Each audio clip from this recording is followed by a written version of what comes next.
নমস্কার বন্ধুরা, আশা করি আপনারা প্রত্যেকে ভালো আছেন, সুস্থ আছেন। আজকে যে বিষয়টা নিয়ে আলোচনা করব, আপনারা প্রত্যেকেই জানেন যে আজকে জাপান যাত্রী পরীক্ষা, নেট সেটের ইউনিট 8 বাংলা পেপারের প্রথম প্রশ্নে চলে আসি। জাপান যাত্রীর ছটপট উত্তর করে ফেলুন। প্রশ্ন কিন্তু ন্যূনতম সোজাই রয়েছে। বেসিক ভালো করে যদি পড়া থাকে, খুঁটিয়ে যদি পড়া থাকে, তাহলে উত্তর সহজেই করতে পারবেন। জাপান যাত্রী গ্রন্থের কত নম্বর অধ্যায়ে জাপানি কবিতার আলোচনা আছে? 15, 14, 13, 9। কত নম্বর অধ্যায়ে জাপানি কবিতার আলোচনা রয়েছে?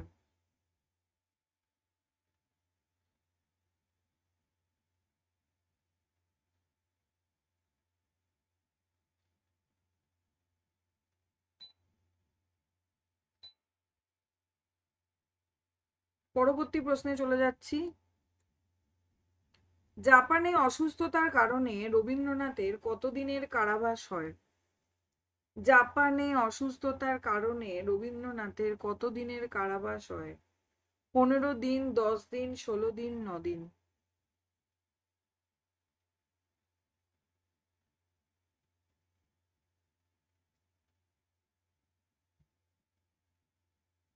যেটা সঠিক উত্তর মনে হচ্ছে, ঝটপট করে ফেলুন।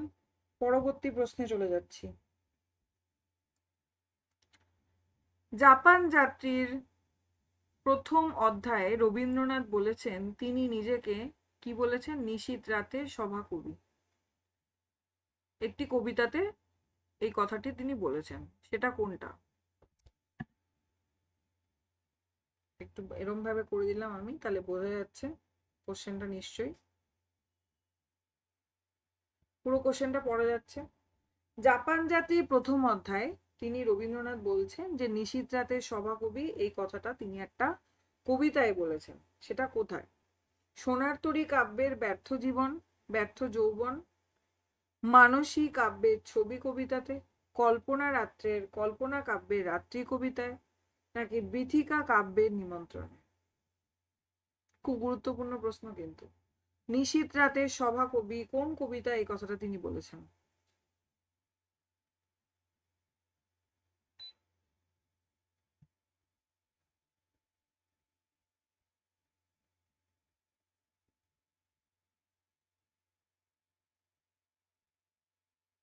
পরবর্তী প্রশ্নে চলে যাচ্ছি। জাপানি হাইকুর প্রসঙ্গ আছে কোন অধ্যায়ে? জাপানি হাইকুর প্রসঙ্গ আছে কোন অধ্যায়ে? দ্বিতীয়, ত্রয়োদশ, পঞ্চদশ, পঞ্চম। জাপানি হাইকুর প্রসঙ্গ আছে কোন অধ্যায়ে?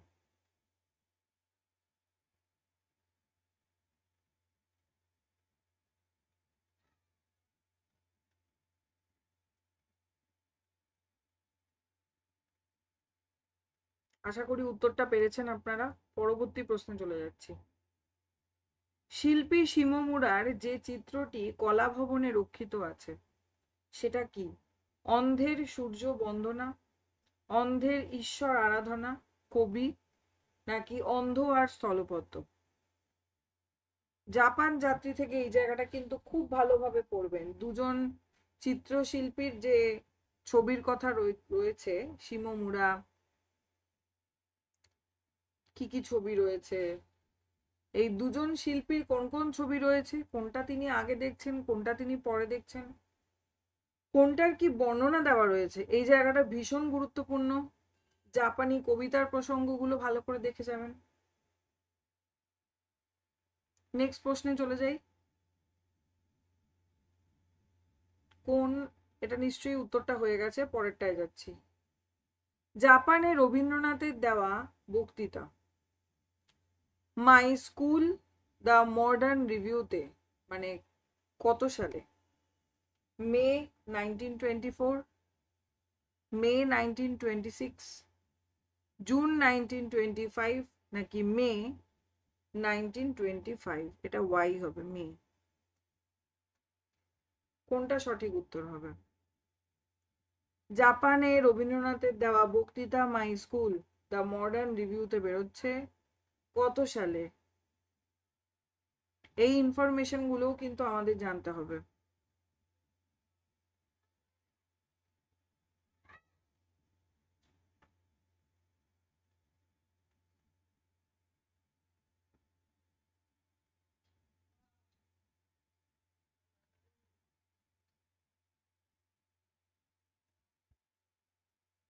নেক্সট প্রশ্নে চলে যাচ্ছি। এই সমস্ত উত্তর আমি পরবর্তী ক্লাসে বলে দেব। টোকিও জাপানি সুরিদের কিসের কারবার? টোকিও জাপানি সুরিদের কিসের কারবার? কাঠের, কাগজের, ফুলের না রাবারের? কোনটা হবে? এর সমস্ত উত্তর আমি বলে দেব। চ্যানেলটা সাবস্ক্রাইব করে রাখুন, আপনার কাছে এমনি নোটিফিকেশন চলে যাবে। এই পরীক্ষার আগেই আমি বলে দেব। টোকিও জাপানি সুরিদের কিসের কারবার? কাঠের, কাগজের, ফুলের, রবারের?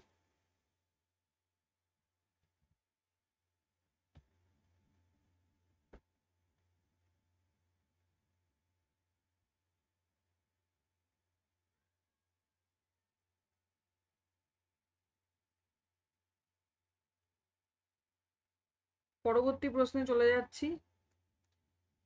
জাপানিদের মধ্যে যে দুই ছাদের মুখ দেখতে পাওয়া যায়, এ হচ্ছে মঙ্গোলীয় ইরানীয়, বি বলছে মঙ্গোলীয় ইউরোপীয়, সি বলছে মঙ্গোলীয় ফরাসি, আর ডি বলছে মঙ্গোলীয় ভারতীয়। দেখুন প্রশ্নগুলো একটু কিন্তু অন্যরকম। যদি ক্লাসটা ভালো লাগে অবশ্যই লাইক করবেন, কেমন লাগলো আমাকে কমেন্টে জানাতে কিন্তু ভুলবেন না। কিরকম ধরনের ক্লাস চাই অবশ্যই জানাবেন।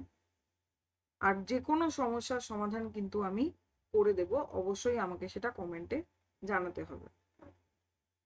কোন ক্লাস দিলে ভালো হয় বা কি বৃত্তান্ত সবকিছুই আমাকে বলতে পারেন।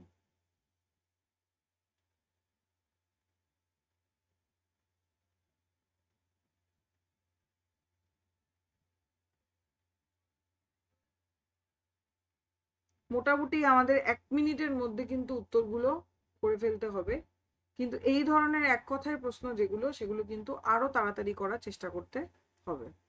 নেক্সট প্রশ্নে চলে যাচ্ছি। এটা খুব গুরুত্বপূর্ণ একটা প্রশ্ন। প্রাবন্ধিক ধ্যানী জাপান প্রবন্ধটা লেখেন কবে লেখেন? ভাদ্র 1335, ভাদ্র 1336, ভাদ্র 1334 নাকি ভাদ্র 1337? ধ্যানী জাপান প্রবন্ধটা তিনি কবে লিখছেন?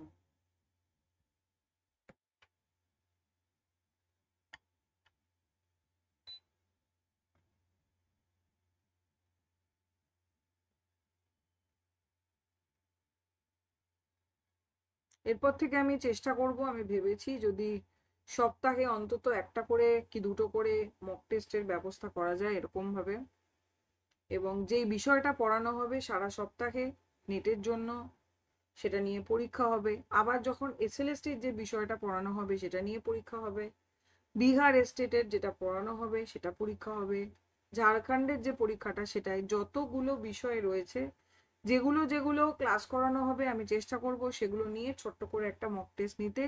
তাহলে যদি আপনারা সেই ক্লাসগুলো করেন বা সেই বইটা পড়ে নেন তাহলে কিন্তু মক টেস্টে আপনারা ইজিলি অ্যান্সার দিতে পারবেন। এর ফলে কিন্তু আপনাদের যেটা হবে সেলফ কনফিডেন্সটা ভীষণভাবে বেড়ে যাবে, এটা আমার মনে হয়। আমি ভেবেছি আপনারা যারা যারা শুনছেন আজকের ক্লাসটা আমাকে অবশ্যই জানাবেন আপনাদের মতামত কি। নেক্সট প্রশ্নে চলে যাচ্ছি। জাপানে 3 লাইনের কবিতাকে কি বলে? খুব সোজা একটা প্রশ্ন। লিমেরিক, রুকু, লিরিক না হাইকু? জাপানে 3 লাইনের কবিতাকে বলে? এই প্রশ্নটা যে পারবে না মানে কিছু আর বলার নেই, যারা বইটা পড়েছেন এই প্রশ্নটা ইজিলি পারবেন। যদি মনে হয় এই প্রশ্নটা ভুল হয়েছে নিজের কান ধরে একবার নিজে মুলে দেবেন, মানে এটা নিজেকে নিজে শাস্তি, এটা হতে পারে না। জাপানের 3 লাইনের কবিতাকে কি বলে? এর সময় দেওয়ার কোনো মানে নেই। পরের প্রশ্নে চলে যাচ্ছি। মন্তব্য যুক্তি কি? মন্তব্য বলছে সত্যকার সন্ন্যাসীর পক্ষে অবকাশে লজ্জা নেই। যুক্তি কি? কারণ তার অবকাশে পূর্ণতা, সেখানে উলঙ্গতা নেই। মন্তব্য যুক্তি শুদ্ধ, মন্তব্য যুক্তি অশুদ্ধ, মন্তব্য শুদ্ধ যুক্তি অশুদ্ধ নাকি মন্তব্য অশুদ্ধ যুক্তি শুদ্ধ? পড়ে ফেলুন, উত্তরটা কি হবে আমাকে কমেন্টে জানান। কি মনে হচ্ছে?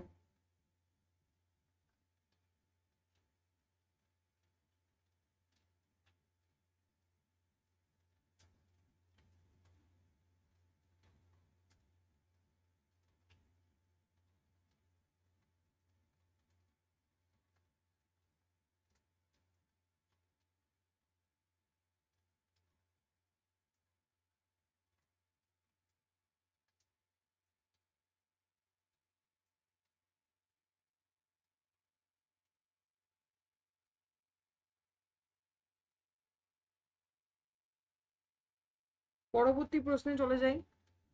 এটা বেশ কিছুক্ষণ সময় দেওয়া হলো, একটু বড় বলে। আচ্ছা, জাহাজ পিনাংয়ের বন্দরে পৌঁছয় কবে? 2রা জ্যৈষ্ঠ, 24শে বৈশাখ, 29শে বৈশাখ, 16ই জ্যৈষ্ঠ। এই প্রশ্নটা এলো যখন একটু বলে দিই। রবীন্দ্রনাথ ঠাকুর জাহাজে করে যে যাচ্ছেন, পরপর কোন কোন জায়গায় যাচ্ছেন?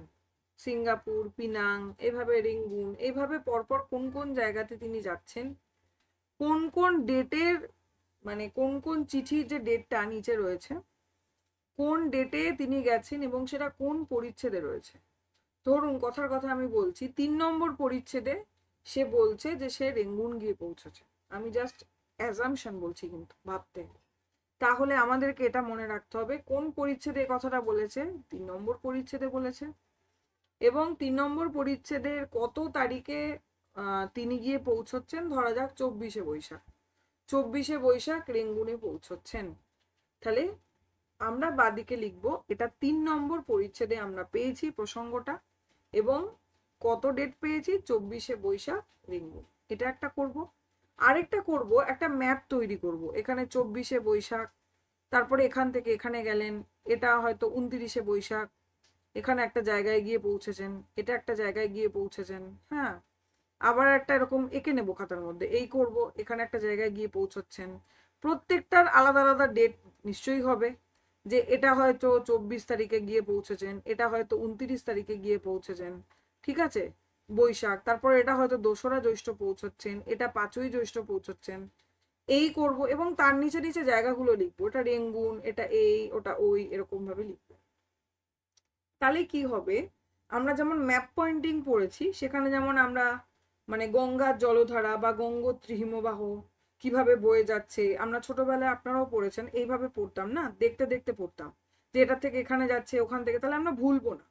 ঠিক আমাদেরকে এইভাবে পড়তে হবে, মানে চিত্রের মতন করে। আদারওয়াইজ আমাদের পক্ষে কিন্তু সবসময় মুখস্থ করা সম্ভব নয়।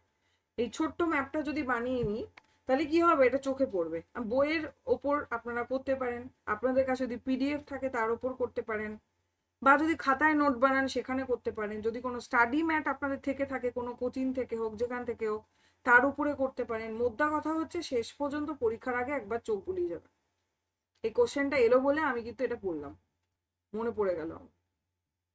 কারণ অনেক কিছু বলার থাকে, অনেক পার্ট বলা থাকে, কোথা থেকে প্রশ্ন আসবে, কি আসবে। আমি হয়তো ওভারঅল আলোচনা করেছি, কিন্তু প্রত্যেকটা খুঁটিয়ে খুঁটিয়ে, ধরুন জাপান যাত্রী, জীবন স্মৃতি, রবীন্দ্রনাথ ঠাকুরের ছোট গল্প, সবটা খুঁটিয়ে বলতে গেলে মানে 1 মাসেও বোধহয় শেষ করতে পারবো না পুরো সিলেবাসটা বলা। কোনটা কোনটা ইম্পর্টেন্ট, কোনটা কিভাবে পড়তে হবে, এটা ধরে ধরে পড়াতে পড়াতে ব্যাপারটা হয়। তাই সেক্ষেত্রে যেগুলো যেগুলো আমার এখানে চোখে ভাসছে, আমার মনে হচ্ছে আপনাদের প্রয়োজন, শেষবার অন্তত দেখে যেতে পারেন। আর যারা প্রথম নেট দিচ্ছেন বা প্রথম নেট পড়ছেন, এখনো জাপান যাত্রী পড়েনি, তাদের পক্ষে তো আরো ভালো, কারণ তারা প্রথম থেকেই ইম্পর্টেন্ট বিষয়টা কিন্তু জেনে যাচ্ছেন। এবং তাহলে কি হবে, পড়াটা একটা নির্দিষ্ট ওয়েতে চলবে। ওই গড়গড় করে পড়ে গেলাম, ওটা কিন্তু নেট পড়ার স্ট্রাকচার নয়। নেট পড়ার স্ট্রাকচার টোটালি ডিফারেন্ট, ওটা বুঝতে বুঝতেই অনেকদিন সময় লেগে যায়। তাই ওটা কিন্তু যদি আমরা এই ক্লাসগুলোর মাধ্যমে বুঝে ফেলি, এই মক টেস্টগুলোর মাধ্যমে বুঝে ফেলি, তাহলে আমার মনে হয় না নেটটা পেতে খুব দেরি হবে। পরবর্তী প্রশ্নে চলে যাই, আশা করি এটা হয়ে গেছে। জাহাজ পিনাং বন্দরে পৌঁছেছে কবে? 2রা জ্যৈষ্ঠ, 24শে বৈশাখ, 29শে বৈশাখ, 16ই জ্যৈষ্ঠ। কবে পৌঁছেছে? যদি আমরা এই স্ট্রাকচারটা করে থাকি, তাহলে কিন্তু আমরা ইজিলি উত্তরটা জানি কি হবে। নেক্সট প্রশ্নে চলে যাই, আর খুব বেশি প্রশ্ন নেই। বলছে জাপান যাত্রী প্রবন্ধে যে সময়কালে জাপান ভ্রমণের বর্ণনা। 1320 বৈশাখের প্রথমার্ধ থেকে ভাদ্রের শেষার্ধ, 1321 বৈশাখের শেষার্ধ থেকে ভাদ্রের প্রথমার্ধ, 1323 বৈশাখের শেষার্ধ থেকে ভাদ্রের প্রথমার্ধ, নাকি 1324 বৈশাখের শেষার্ধ থেকে ভাদ্রের প্রথমার্ধ? কোনটা সঠিক উত্তর হবে আমাকে আপনারা কমেন্ট করে জানান। কোশ্চেনগুলো করেছি আপনাদের যাতে পছন্দ হয়, পছন্দ থেকেও হচ্ছে পরীক্ষায় যাতে ভালোভাবে উত্তরটা করে আসতে পারেন সেটার জন্য করা। যদি সত্যি সত্যি মনে হয়ে থাকে এটা কাজে দিয়েছে, অবশ্যই আমাকে কিন্তু পরীক্ষার পর তো জানাবেনই।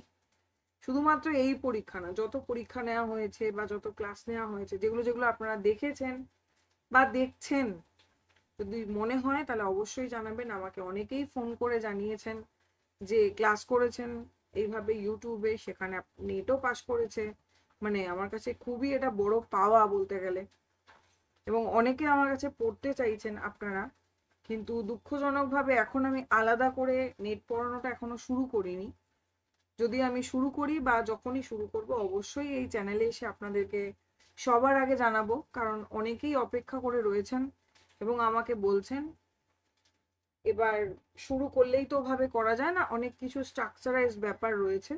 তো সেগুলো যদি আমি করতে পারি, যখন পারবো অবশ্যই আমি আপনাদেরকে জানাবো। আর না করলেও কোনো অসুবিধা নেই, মানে এখন যে করতে পারছি না তাতে প্রবলেম কিছু নেই। এই কারণেই, কারণ আপনারা এখন রয়েছেন এভাবে, আমি পড়াচ্ছি, আপনারা এখান থেকে যতটা পারবেন চেষ্টা করবেন বুঝে নিতে। যদি কোনো অসুবিধা হয় আমি তো আছি, অবশ্যই আমাকে কমেন্ট করে জানাবেন। নেক্সট প্রশ্নে চলে যাচ্ছি। জাপান যাত্রী প্রবন্ধটি সবুজপত্র পত্রিকায় বিভিন্ন সংখ্যায় যে নামে প্রকাশিত হয়। জাপান যাত্রী কবিতাটি সবুজপত্র পত্রিকায় বিভিন্ন সংখ্যায় যে নামে প্রকাশিত হয়। জাপান জাতির পত্র, জাপানের কথা, জাপানের পত্র, সবগুলোই ঠিক। কোনটা সঠিক উত্তর হবে বলুন। সবুজপত্র পত্রিকায় কি নামে প্রকাশিত হয়? জাপান যাত্রীর পত্র, জাপানের কথা, জাপানের পত্র, নাকি সবকটাই?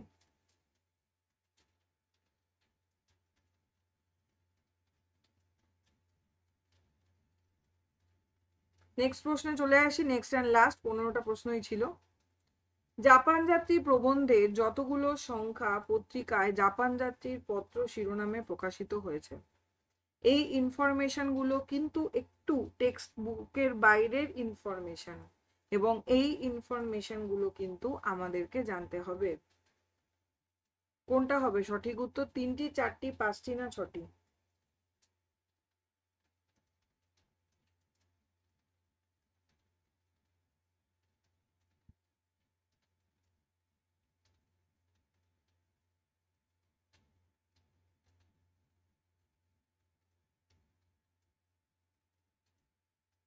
আমি ইচ্ছে করেই একটু বই থেকে যেরকম ইনফরমেশন দিয়েছি একটু বাইরে থেকেও দিয়েছি, এই কারণেই মানে কোশ্চেন করেছি, কারণ এর যখন সঠিক উত্তর আমি বলবো তখন আপনাদের কিন্তু এই প্রশ্নগুলোর উত্তরও জানা হয়ে গেল, এবং যেটা জানাটা ভীষণ প্রয়োজন। তো এটাই হচ্ছে বড় কথা।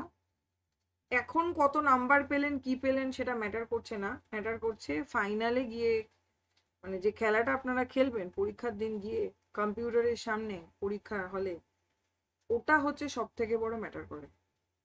তাই হলো কি হলো না অত স্ট্রেস নেবেন না, চেষ্টা করবেন টপিক ওয়াইজ চ্যাপ্টারগুলো ভালো করে পড়ে পরীক্ষা দিতে।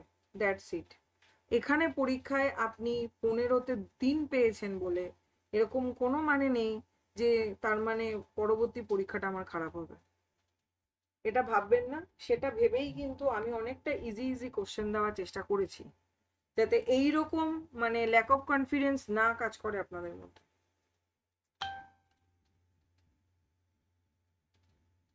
আশা করি প্রত্যেকে অ্যান্সার করেছেন, এবং অবশ্যই চ্যানেলটা সাবস্ক্রাইব করে রাখবেন, তাহলে প্রত্যেকটা ক্লাস প্রত্যেকটা নোটিফিকেশন আপনার কাছে পৌঁছে যাবে।